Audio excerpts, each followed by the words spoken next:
بسم اللہ الرحمن الرحیم والصلاة والسلام علی رسولہ الکریم۔ ہمارا قصص النبیین کا سلسلہ جاری و ساری ہے، اور اس میں حضرت یوسف علیہ السلام کا قصہ جو احسن القصص ہے وہ آپ کے سامنے ذکر کیا تھا۔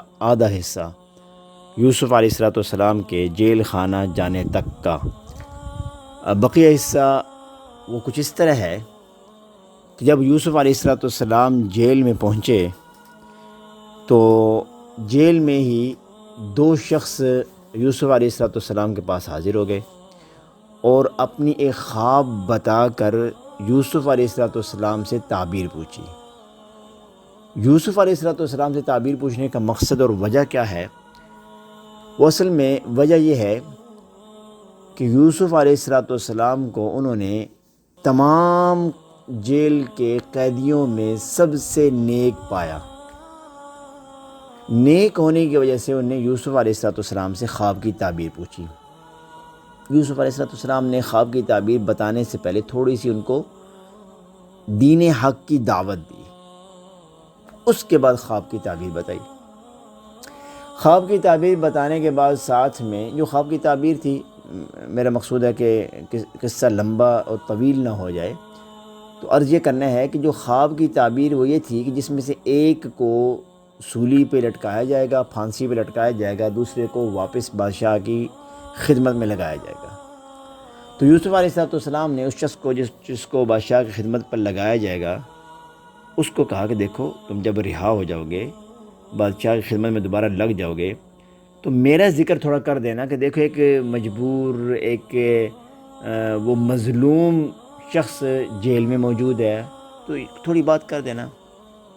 لیکن اللہ کی حکمت غالب کہ اللہ تعالیٰ نے اس سے وہ بھلوا دیا، اور ایک لمبے عرصے کے بعد بادشاہ کو ایک خواب آیا۔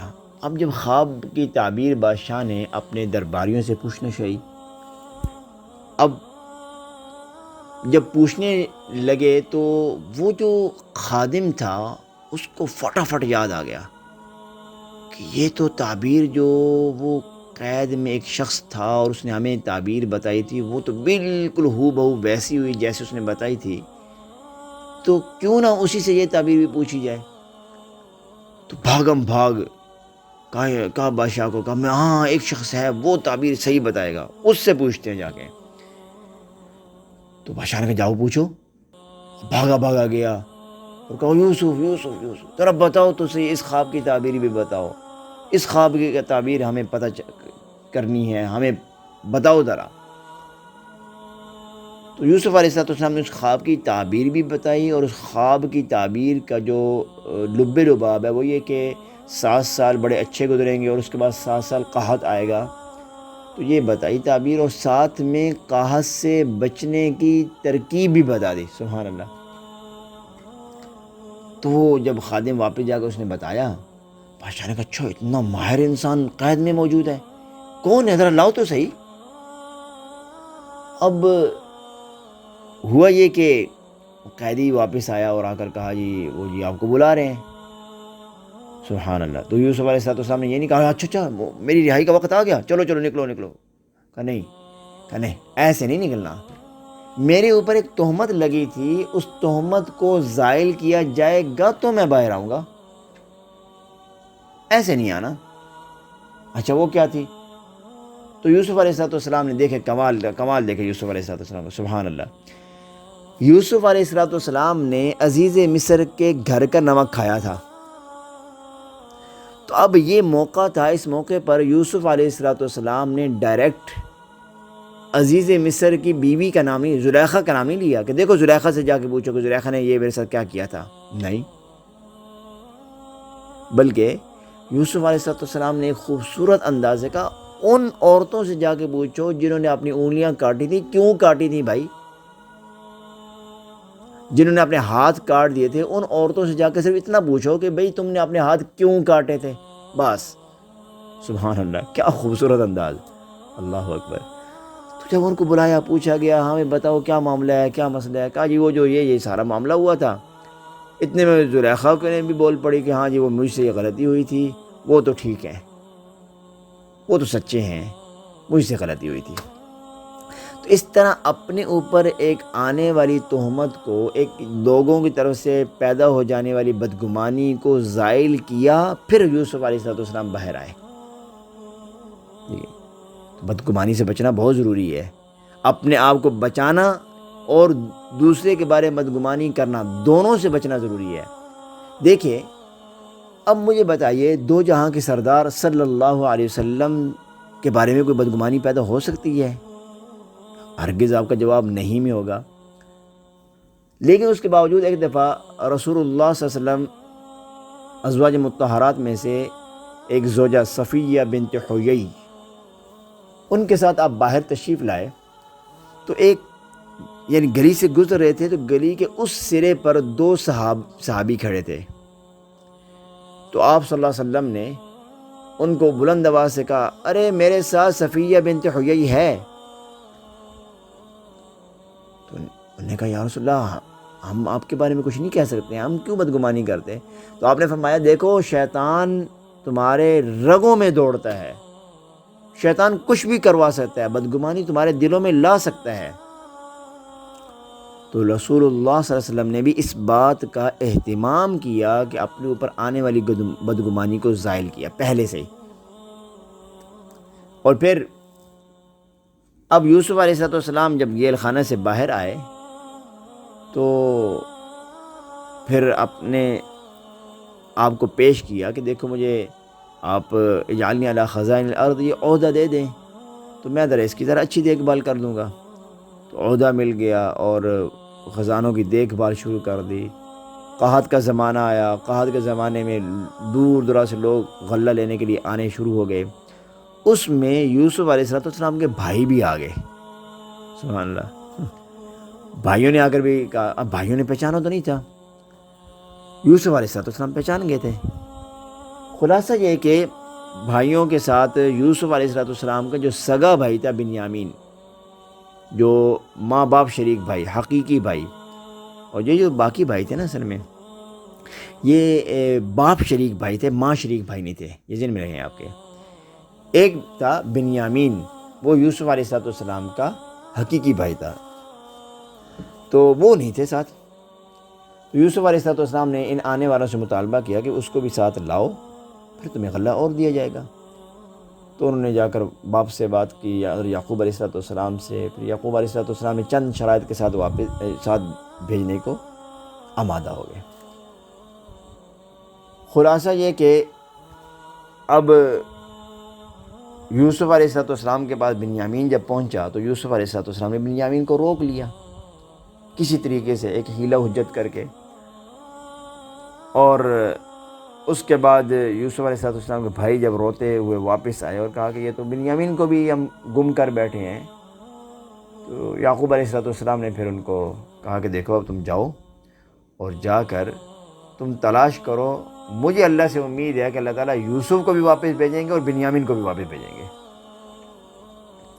تو جب یہ لوگ واپس آئے اور آ کر التجا کرنی شروع کر دی تو یوسف علیہ السلام کا دل پسیجا اور کہا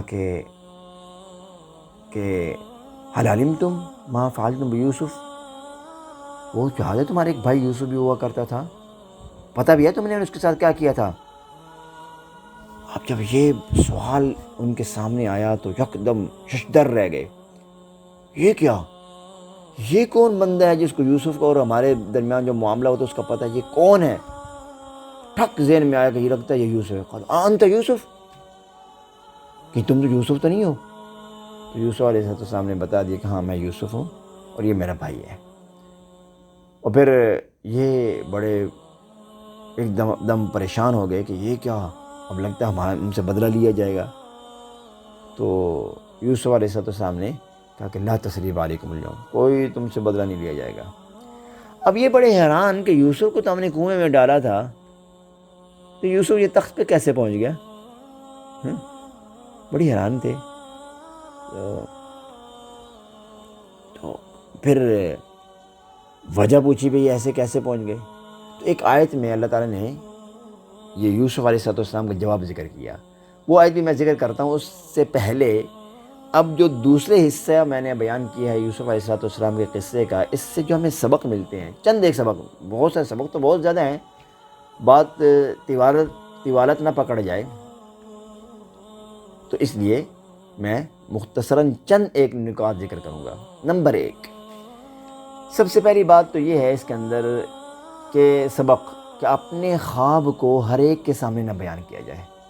یہ میں نے پہلے حصے میں بھی ذکر کیا تھا، اب دوبارہ میں ذکر کر رہا ہوں۔ یہاں بھی دیکھیے کہ ان قیدیوں نے خواب کی تعبیر پوچھنے کے لیے تمام قیدیوں میں سے سب سے نیک کو پسند کیا، اس کو کہا کہ خواب بیان کرو، خواب کی تعبیر بیان کرو۔ تو معلوم ہوا کہ خواب کی تعبیر ہر ایرے غیرے سے نہ پوچھی جائے، بلکہ جس کو آپ نیک سمجھتے ہیں، جس کو آپ متقی سمجھتے ہیں، اس سے خواب کی تعبیر پوچھی جائے۔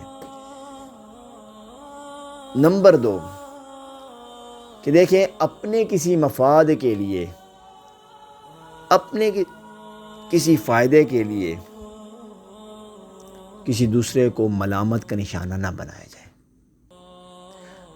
یوسف علیہ السلام نے قیدی کو کہا تھا کہ دیکھو چھوٹنے کے بعد میرا ذکر کیجئے، وہ بھول گیا، 10 سال کے بعد، کہیں 12 سال کے بعد واپس آیا، بھاگا اور آ کر تعبیر پوچھی، تو یوسف علیہ السلام نے یہ نہیں کہ ملامت کرنا شروع کر دیا، اچھا اب تو آ گیا، ہاں اب تجھے نظر آ گیا میں، ہاں اب تو میرے پاس آ گیا بھاگا، ہاں اب میں نظر آیا تجھے، پہلے میری بات بھول گیا، جاؤ میں نہیں بتاتا، نہیں، تو علم کو چھپایا نہیں بلکہ علم کو بتایا ہے، ملامت نہیں کی ہے، برا بلا نہیں کہا ہے،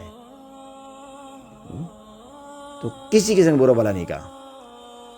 پھر اخلاق کا اعلیٰ درجہ دیکھیے یوسف علیہ السلام کا، کہ جب بادشاہ نے بلایا تھا کہ آ جاؤ باہر، اس کو لے آؤ، رہا کرو، تو یوسف علیہ السلام نے جب مطالبہ کیا، نہیں دیکھو ذرا وہ جو جنہوں نے اپنی انگلیاں کاٹی تھی، ہاتھ کاٹے تھے، ان سے ذرا پوچھو، اور ساتھ میں کہا کہ میں پوچھوانا کیوں چاہتا ہوں۔ واہ، یہ نہیں کہا کہ دیکھو انہوں نے میرے اوپر الزام لگایا تھا، انہوں نے میرے اوپر تہمت لگائی تھی، انہوں نے یہ کیا، انہوں نے وہ کیا، اس لیے میں یہ پوچھوانا چاہتا ہوں، نہیں، بلکہ یہ کیا، کہا کہ ذالک لیعلم انی لم اخنہ، بھائی صرف وجہ میرے پوچھوانے کی یہ ہے کہ تاکہ یہ پتہ چل جائے کہ میں نے کوئی خیانت نہیں کی، میں نے خیانت نہیں کی ہے، یہ پتہ چل جانا ضروری ہے، اس لیے میں کہہ رہا ہوں کہ جا کے پہلے تحقیق کرو کہ کیوں انہوں نے یہ کیا، تاکہ میرے اوپر آنے والی خیانت کی تہمت وہ دھل جائے۔ اور ایک اور نقطہ میں ذکر کرتا چلوں، وہ یہ کہ دیکھیں اس سارے قصے میں آپ نے دیکھا کہ کس طرح بھائیوں نے یوسف علیہ السلام کو کنویں میں ڈالا تھا، اور پھر روتے ہوئے واپس آئے یعقوب علیہ السلام کے پاس اور ساری بات کی۔ اب دیکھیں اس میں کئی باتیں جمع ہو گئی تھیں۔ یعقوب علیہ السلام نے جھوٹ بولا، یعقوب علیہ السلام کو پریشان کیا، بیٹے کو ان سے جدا کر کے ان کو رنجیدہ کیا، اور دھوکے سے کام لیا، بہت سارے امور شامل ہو گئے تھے۔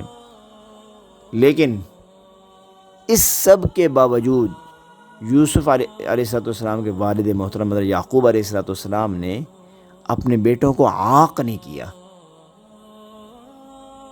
میری بات ذرا سمجھیے گا، اپنے بیٹوں کو عاق نہیں کیا کہ جی یہ میرا نافرمان بیٹا ہے، لہذا میں اس کے بارے میں اعلان کرواتا ہوں کہ یہ میرا بیٹا نہیں ہے، میں اس کو عاق کر دیا، یہ میرے بیٹے نہیں ہیں، یہ مجھے اذیت دینے والے ہیں، اس نے مجھے تکلیف دی ہے، لہذا میرے ان کے ساتھ کوئی تعلق نہیں ہے، نہیں، کوئی قطع تعلق ہی نہیں کی۔ لہذا معلوم ہوا کہ اولاد سے اگر نافرمانی ہو جائے، کوئی لغزش ہو جائے، کوئی کوتاہی ہو جائے، تو ان کو عاق نہ کیا جائے، قطع تعلق ہی نہ کی جائے، بلکہ ان کو سمجھایا جائے۔ یہ ہے اصول۔ تو اب اتنا زیادہ تعلق بن گیا تھا ان کا یوسف علیہ السلام کے بھائیوں کا یعقوب علیہ السلام کے ساتھ اتنا شدید گہرا تعلق بن گیا کہ جب غلہ لینے گئے اور وہاں سے واپس آئے تو واپس آ کے دوبارہ یعقوب علیہ السلام سے بلا جھجک کہہ رہے ہیں کہ بنیامین کو ہمارے ساتھ بھیج دیں۔ اتنا یعنی وہ پہلے سارا عمل کرنے کے باوجود یعقوب علیہ السلام نے اتنا ان کے ساتھ تعلق قائم رکھا کہ وہ بغیر تکلف کے، بغیر جھجک کے بنیامین کو اپنے ساتھ لے جانے کے لیے کہنے لگ گئے۔ اس لیے معلوم ہوا کہ اپنی اولاد کو عاق نہ کیا جائے بلکہ ان کو اصلاح کی جائے۔ اور آخری بات اس قصے کے متعلق وہ یہ کہ یوسف علیہ السلام کو جب اتنا بڑا رتبہ ملا، عہدہ ملا، تو اس کی وجہ کیا تھی کہ اس کی وجہ اللہ تعالیٰ نے خود قرآن کریم میں بیان فرمائی ہے۔ وہ کیا ہے کہ وجہ وہ یہ ہے اِنَّهُ مَن يَتَّقِي وَيَصْبِرْ، کہ جو تقوی اختیار کرے گا اور صبر کرے گا، تقوی اختیار کرے گا اور صبر کرے گا تو اللہ تعالیٰ اس کو نیچے سے اٹھا کر اوپر لائیں گے، اس کو پستیوں سے نکال کر رفعتوں میں لائیں گے، اس کو ذلتوں سے نکال کر بلندیوں میں پہنچائیں گے۔ یہ اللہ تعالیٰ کا یہ اصول اور قاعدہ ہے جس کو اللہ تعالیٰ نے یہاں پر یوسف علیہ السلام کی زبان سے ذکر کیا ہے کہ اِنَّهُ مَن يَتَّقِي وَيَصْبِرْ فَإِنَّ اللَّهَ لَا يُضِيعُ أَجْرَ الْمُحْسِنِينَ۔ جو اس طرح تقوی اختیار کرے گا، صبر اختیار کرے گا، اللہ تعالیٰ اس کے اجر کو کبھی ضائع نہیں کریں گے۔ تو اللہ تعالیٰ ہمیں اس جو قصے سے حاصل ہونے والے سبق ہیں، نصائح ہیں، ان تمام نصیحتوں اور تمام اسباق پر عمل کرنے کی توفیق عطا فرمائے اور اپنی زندگیوں کا حصہ بنانے کی توفیق عطا فرمائے۔ وما علینا الا البلاغ۔